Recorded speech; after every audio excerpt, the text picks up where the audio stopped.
अब सवालों के पास और काम ही क्या है, उठते रहेंगे। सवाल तो मोदी जी की डिग्री पे भी उठते रहते हैं, पर दिल्ली हाईकोर्ट ने साफ कर दिया है कि सेंट्रल इन्फॉर्मेशन कमीशन को मोदी जी की डिग्री पब्लिक करने की कोई जरूरत नहीं है, क्योंकि ये मोदी जी की पर्सनल इन्फॉर्मेशन है। पर ये मुद्दा तब उठा था जब ऑपोजिशन लीडर्स ने ये एलिगेशंस लगाए थे कि प्रधानमंत्री जी की जो डिग्रियां हैं वो फर्जी है, सच नहीं है। पर मुझे ये समझ नहीं आया कि जब अमित शाह ने प्रेस कॉन्फ्रेंस करके मोदी जी की ओपन स्कूल से मिली डिग्रीज दिखा दी थी, तो अब हाई कोर्ट ने उसे पब्लिक करने से क्यों रोक दिया है। और इस सवाल का जवाब पाना शायद उतना ही मुश्किल है जितना मुश्किल ये एक्सेप्ट करना है कि मोदी जी शायद देश में वो पहले और अकेले इंसान है जिन्होंने masters in entire political science achieve किया है। ओह माय गॉड, तो क्या बोलेंगे सर?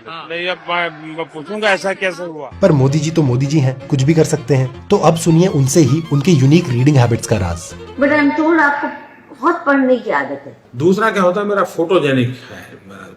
मैं जब कागज आता है तो यूं मैं ऐसे ऐसे नहीं पढ़ता, पूरा पेज ऐसे ही, और मैं ऐसे रख देता हूँ।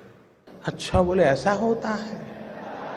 और मेरी रिसर्च में भी मुझे जो मोदी जी के रीडिंग विजुअल्स मिले वो कंफर्म करते हैं कि बंदे की पर पेज रीडिंग स्पीड उनके फेंकने की स्पीड से भी ज्यादा है। और कभी कभी तो मोदी जी पूरी एक बुक एक फ्लिप में खत्म कर देते हैं, और वो भी स्टार्ट टू एंड नहीं बल्कि एंड टू स्टार्ट। मोदी है तो मुमकिन है। मेरे हिसाब से अगर मोदी जी पॉलिटिक्स में नहीं होते तो उनको डेफिनेटली एक फिल्म मेकर होना चाहिए था, या कम से कम एक सोशल मीडिया कंटेंट क्रिएटर, क्योंकि कैमरा की अहमियत मोदी जी से बेहतर कोई नहीं समझता। आखिर सरेआम नरेंद्र मोदी को एसपीजी कमांडो को डांटने की जरूरत क्यों पड़ी, इसके लिए आपको चंद सेकंड पीछे जाना पड़ेगा।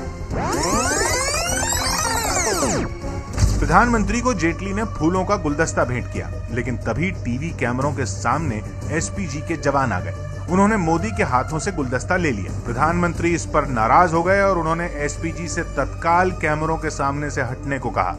अब इस highly unfortunate camera blocking incident के बाद मोदी जी की सिक्योरिटी को ऐसी टाइट ट्रेनिंग मिली है कि अब वो जब भी कैमरा देखते हैं तो खुद ही फ्रेम का अंदाजा लगाकर फ्रेम से बाहर भाग जाते हैं। पर मोदी जी के एक्स्ट्रॉर्डिनरी कैमरा स्किल्स का सबसे अद्भुत गोल्ड माइन मोमेंट तब हुआ जब एक बार उन्होंने प्लेन में चढ़ने से पहले सी ऑफ करने आए लोगों से नमस्ते भी नहीं करा जब तक वो कैमरा के फ्रेम में सही पोजीशन में नहीं आए। तो कैमरा और फ्रेमिंग के टुवर्ड्स मोदी जी की डेडिकेशन देख के बड़े से बड़ा कंटेंट क्रिएटर भी यही कहता है कि शुक्र मनाओ गाइस कि ये कंटेंट क्रिएटर नहीं है, क्योंकि अगर ये होते तो हम सबकी दुकानें बंद हो जाती।